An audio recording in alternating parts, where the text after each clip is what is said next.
The year was 1892, a time when superstition and silence ruled the countryside. In a small, forgotten village tucked away between rolling fields and dense forests, life moved slowly, dictated by the church bell and the harvest. Families clung to tradition, neighbors whispered behind shutters, and scandal was something that never truly died. It lingered like smoke in the air. Among these quiet lives lived a woman known only as the widow. She had lost her husband years earlier, and though time passed, she never remarried.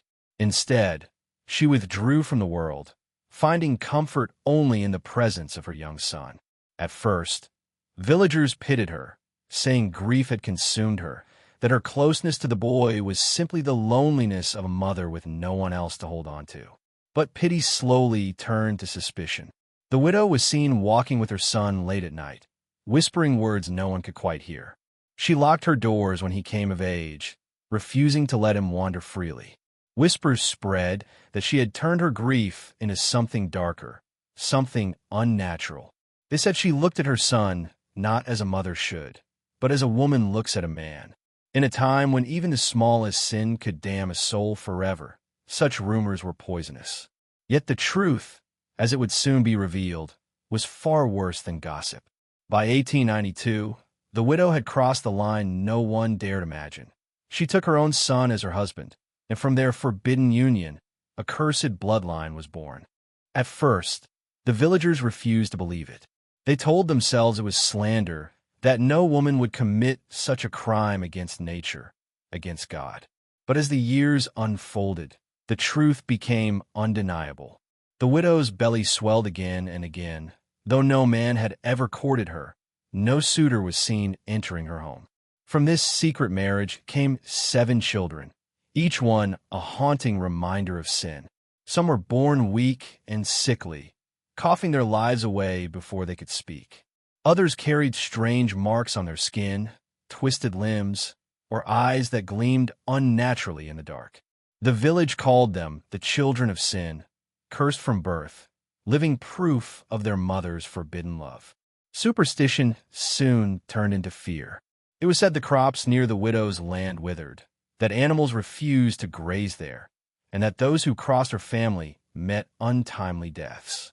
Parents forbade their children from even looking at the cursed household, and neighbors swore they heard cries at night, cries not only of infants, but of something unholy. The widow, however, did not flinch. She guarded her son-turned-husband and their offspring fiercely, daring anyone to challenge her.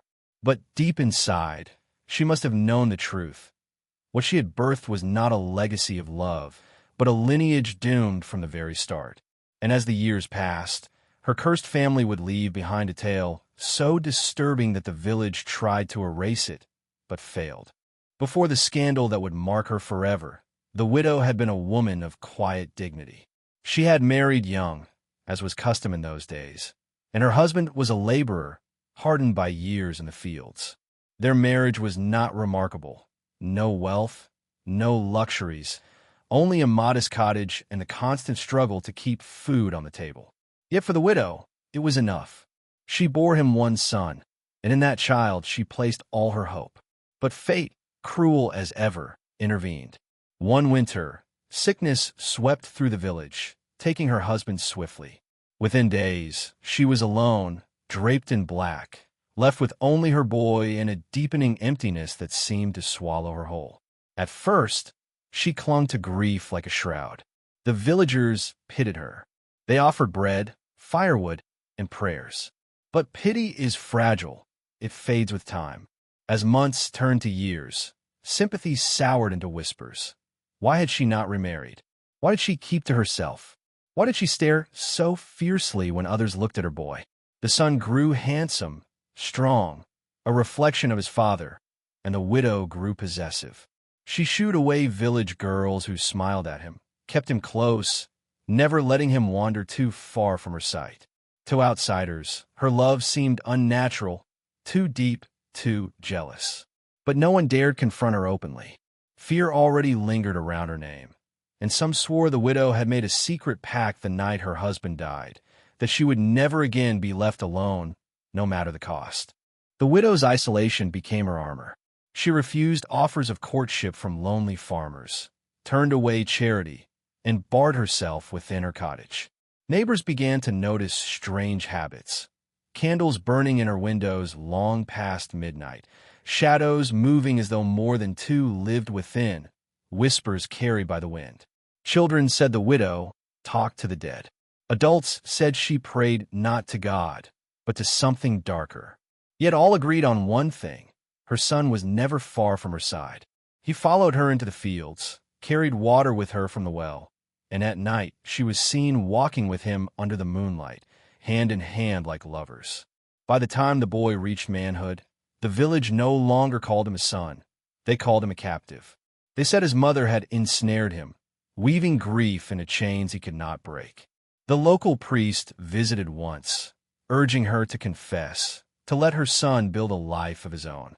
She slammed the door in his face, declaring that God himself had taken her husband, and she would not surrender the only thing she had left. From that day, the priest spoke her name only in hushed tones. And then whispers grew bolder, that in her loneliness, the widow had blurred the lines of blood and flesh, that she had broken the law of God and man. Few believed such wickedness could be true, but soon the truth would outgrow rumor. Soon, the widow would make a choice that would stain the year 1892 with a mark of sin forever. It was the spring of 1892 when the whispers ceased to be mere rumor and hardened into truth. The widow, now weathered but not broken, announced what no one in the village could have imagined. Her son, the only child of her blood, was not her son at all in her eyes. She called him her equal, her chosen, her husband.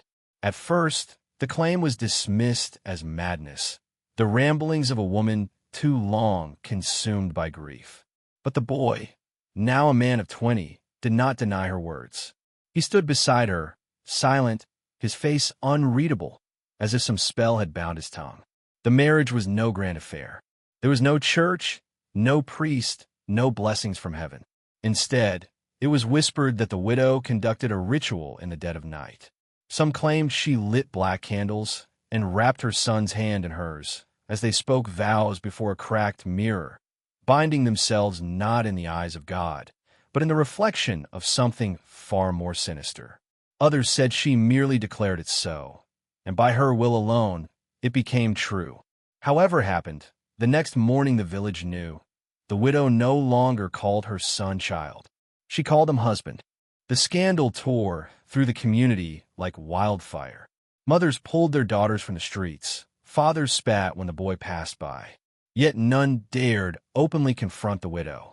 There was fear in her eyes now, a fire that warned against defiance. And when a brave few tried, when one man shouted that she was cursed, that her son should flee, strange misfortune struck. The man's crops withered, his ox collapsed dead in the field, and his youngest fell ill with fever. From then on, the villagers whispered only in secret, terrified that the widow's sin had brought something foul upon them all. As weeks turned to months, the unholy union bore fruit. The widow's belly swelled, and there was no denying the truth any longer. No outsider had visited her home. No secret lover slipped through the night. The only possible father was the son she now called her husband. The village recoiled in horror. To them, this was no mere scandal. It was a crime against nature itself. The priest spoke from the pulpit, declaring that such a union spat in the face of God, that the land would surely be cursed if the sin was not cleansed. But though the church rang its warnings, no action was taken. None dared enter her home. None dared challenge her face to face. It was as though an invisible wall surrounded her cottage, a barrier of dread. In time, the first child was born. Instead of joy, its arrival brought silence. The infant was frail, its skin pale, its cry weak. Some swore it bore strange features, as if marked by the twisted bond that had created it. Still, the widow held it close, whispering that it was blessed, that it was proof of her eternal bond. Soon after, more children followed, 7 in all, each stranger than the last. By then, the villagers no longer doubted that the widow's marriage was real, and that her offspring were not children, but omens. They called them the children of sin, cursed before they could walk, condemned before they could breathe. And from that moment, the widow's household became a place no one dared enter, a house where love and death had intertwined in ways too horrifying to name. The first cries from the widow's cottage came on a storm-lashed night. Rain hammered the roof, lightning split the sky, and beneath it all, the faint wail of a newborn echoed across the fields. Some villagers swore the storm itself had been called by God to mark the abomination's birth. When dawn came, the widow appeared at her door, her arms wrapped around a swaddled infant. She smiled, not the weary smile of a new mother, but the triumphant grin of someone who had defied heaven itself. Yet even from a distance, those who glimpsed the child whispered of its unnatural pallor, its trembling limbs, and the way its eyes rolled back as if unwilling to face the world. Within a year, the child was gone, taken by fever, buried without ceremony in a corner of the widow's land. But death did not stop her. Soon her belly swelled again, and once more the whispers returned. The second child was born stronger, yet bore a strange mark across its chest, a darkened birthmark shaped like a serpent. Villagers said it was the devil's brand, proof that the blood of mother and son had birthed something damned. Though the child survived its infancy, it did not thrive. Animals shied away from it, dogs barked when it passed, and one night, the family goat broke its tether and gored itself against a wall after the child merely touched it. By the time the widow bore her third, the village no longer doubted. This was not a family, but a curse unraveling before their eyes. Each birth carried with it new terror. The third child was born silent, never uttering a cry, its body limp as though life itself had only half claimed it. It lingered for months, breathing shallowly, staring into shadows that others could not see, before slipping away one winter's night. The fourth, however, lived, and it was this child who became the true source of fear. Unlike its siblings, it grew quickly, its body strong, but its eyes glowed unnaturally in the lamplight, reflecting like a predator's in the dark. Neighbors swore they heard laughter coming from the cottage in the dead of night.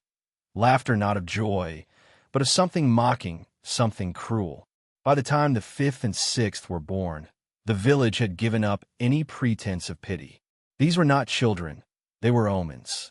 One was born with twisted limbs, crawling on the floor like a broken insect, while the other screamed constantly, its voice shrill enough to curdle milk in its mother's pail. Livestock died without explanation, crops failed in the widow's fields, and even the priest refused to bless her land, saying it was beyond salvation. Finally came the seventh, the last of the line, a girl with a veil of black hair and eyes so dark they seemed hollow. Unlike the others, she did not cry or scream. She only stared. Some swore she was the most cursed of them all, a child who carried silence like a weapon. And with her birth, the legend of the 7 children of sin was sealed forever, whispered from house to house, a tale too dreadful to speak aloud, but too haunting to forget. After the birth of the 7th child, the village itself seemed to wither. What had once been fertile land turned stubborn, crops refusing to rise despite rain and toil. Animals sickened without reason. Cows gave sour milk, hens laid bloodied eggs, and horses shied away from the widow's cottage as though sensing a predator unseen. Parents forbade their children to wander near her fields, warning that a glance from the cursed offspring could steal the breath from a soul. And always, the church bell tolled more often than it should, calling villagers to funerals that came too frequently, each death stranger than the last. It began with accidents. A farmer tripped and broke his neck in a meadow. A young girl fell into the well, though its stones had never been loose. Then came illnesses. Whole families took fevers that left them pale and weak, their dreams plagued with visions of black-haired children standing at their bedsides. No matter how many candles were lit, no matter how many prayers were whispered, the misfortune spread like rot. Whispers turned into fear, and fear hardened into belief. The widow's sin had not stayed confined to her home. It had infected the soil itself, spilling into the veins of every living thing around it. The priest attempted one last act of defiance. He gathered the villagers in the chapel and led them in a night of prayer, calling on heaven to break the curse. Yet as the voices rose, a sudden storm struck, lightning shattering the steeple cross, splitting it in half before the congregation's very eyes. The villagers fled in terror, convinced their prayers had not reached God at all, but something else. From then on, the church fell silent. No bell tolled, no hymns rose. The curse had silenced even the house of God. The children of sin grew beneath this shadow, each one fueling the terror that gripped the land. Villagers swore they saw the eldest wandering the fields at night, his eyes burning like embers, his footsteps leaving no trace. The twisted-limbed child was spotted crawling through the churchyard, dragging itself between the graves as though seeking company among the dead. The shrill-voiced one screamed from the cottage roof at midnight, the sound carrying for miles, waking infants and driving dogs mad. And the silent girl, the seventh, was the worst of all. She would stand at the edge of the fields, staring toward the village, motionless for hours, her dark eyes fixed on those who dared meet her gaze until they turned away trembling. As seasons passed, the villagers began to abandon their homes. One by one, families fled under the cover of darkness, leaving behind fields, animals, and memories, preferring hunger elsewhere to plenty in cursed soil. The once bustling lanes grew empty, doors swung on broken hinges, and roofs caved under the weight of neglect. By the close of the decade, only a handful of stubborn souls remained, too poor or too proud to leave. They lived in constant dread, whispering prayers they no longer believed in, waiting for the curse to claim them too. The widow, however, thrived in her solitude. She declared her children chosen, marked not by sin, but by destiny. She said the village suffered because it had rejected them, that the land itself bent to her will. Some believed she was mad. Others believed she was right. But all agreed on one thing. The curse was no longer a shadow. It was alive, and it bore the faces of 7 doomed children. The widow's pride was her shield, but even pride cracks under the weight of fear. As her children grew stranger, more monstrous in the eyes of the village, isolation deepened into paranoia. She barred her windows with boards, nailed shut her doors, and allowed no one entry. By night, candlelight flickered through the cracks, and those brave enough to pass her cottage swore they heard arguing, her voice sharp, commanding, and another, lower voice resisting. Some said it was her son-husband at last defying her grip. Others swore she was speaking to something unseen, a shadow that had grown alongside her cursed family. Her son, once silent in obedience, began to change. Age had brought him into his own, and though bound by years of his mother's control, whispers spread that he longed to escape. He was seen wandering alone near the woods, staring beyond the horizon as if seeking a life that might have been. Tension grew inside the cottage walls. Villagers claimed they heard screaming at night, a man's cry followed by the widow's furious shouts. Soon after, her son was never seen again. The widow told those who asked that he had gone traveling, that he had abandoned her. But the villagers knew better. They said she had silenced him, as she silenced all who defied her. Some believed his body lay beneath her floorboards, others that the earth had swallowed him whole. Whatever the truth, the widow was now alone with only her children of sin, 7 mouths, 7 shadows, and a legacy that was crumbling around her. Without her son, the widow's world unraveled. The children, once controlled by her iron hand, grew unruly. The shrill-voiced one screamed day and night until his throat bled. The twisted-limbed child roamed the fields, frightening the few villagers who remained. The silent 7th watched her mother with unblinking eyes, as though waiting for something. The widow's neighbors reported seeing her running barefoot in the night, her hair wild, her hands clutching at empty air as though chased by invisible hands. Her paranoia turned to madness. She claimed the villagers had cursed her, that shadows followed her steps, that even her children conspired to betray her. And then, one by one, the children began to vanish. The first was found lifeless in the river, his body pale and waterlogged, though no one had seen him leave the cottage. The second disappeared during the night, leaving behind only a broken cradle. Others followed, some dying mysteriously, others gone without trace, as if the earth itself had consumed them. The widow wailed at their loss, yet no villager came to comfort her. By the final winter of her life, only the silent girl remained, watching her mother with those hollow eyes. When the widow at last died, no one claimed her body. The villagers let her cottage rot, vines swallowing the roof, weeds cracking through the floorboards. The land grew quiet, but never peaceful. Some say the seventh child lingered there for years, a shadow seen at the windows, a figure standing in the doorway at dusk. Others say she vanished with her mother's last breath, taking the curse with her. Yet the legend endured, the tale of a mother who defied God and nature, and in her defiance birthed not a family, but a curse. To this day, they whisper of the widow and her 7 children of sin, a reminder that some sins do not end in life, but echo long after death. Years passed, and the cottage of the widow slowly dissolved into ruin. The roof sagged until it caved, the windows shattered, and ivy crawled across the stone walls as if eager to bury the memory of what had transpired within. Yet the land never healed. The soil remained barren, producing weeds but no crops. Travelers who dared to camp nearby complained of restless nights, plagued by dreams of children crying in the distance, their voices thin and hollow, echoing across the fields. Even in daylight, the place seemed wrong, the air heavier, the silence unnatural. The villagers who had stayed behind learned to live beside the curse, though they never accepted it. They forbade their children from venturing near the widow's land, warning them that to even step on the soil was to invite the gaze of the children of sin. Old men claimed they had seen small shadows moving in the tall grass when the wind was still.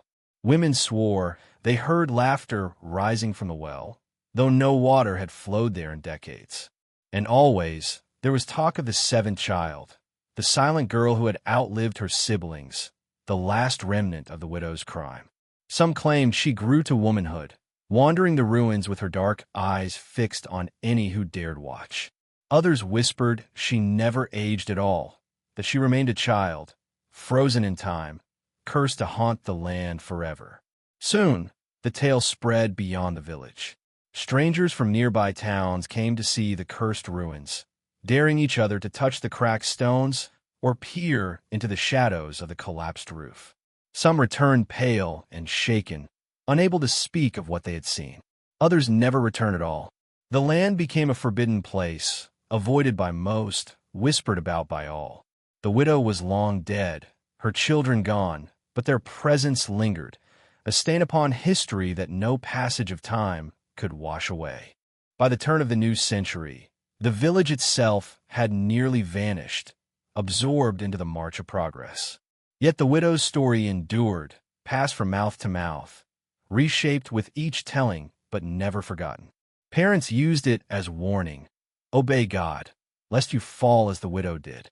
Respect the natural order, or your children will bear your sins. But beneath the moralizing tone, fear still clung to every retelling. It was not just a story, it was a warning that some sins scar the earth itself. Superstition marked the land for generations. Farmers who attempted to reclaim it spoke of plows snapping in half, oxen refusing to pull, seeds rotting in the ground.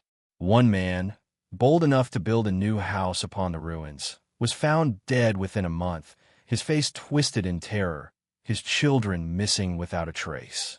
After that, no one tried again. The widow's land was left to the wild, an untouchable scar upon the countryside. Even now, more than a century later, those who live nearby avoid it. On certain nights, travelers swear they hear the shriek of a child carried on the wind, followed by a second sound, the softest of lullabies, sung by a woman's voice, mournful and low. Some claim to see a figure in black at the edge of the field, holding a child in her arms, rocking it slowly before vanishing into the shadows. And always there is the same number whispered in fear: 7. 7 children, 7 curses, 7 shadows that never truly left. Thus, the story lives on, not as mere folklore, but as a lingering dread. The widow of 1892 may have died, her family erased, but her sin carved itself into the bones of the land. To this day, no priest will bless it, no farmer will till it, and no soul lingers there after dusk. For they all know the truth. The curse of the widow and her 7 children of sin was never buried with her body. It walked still in silence, waiting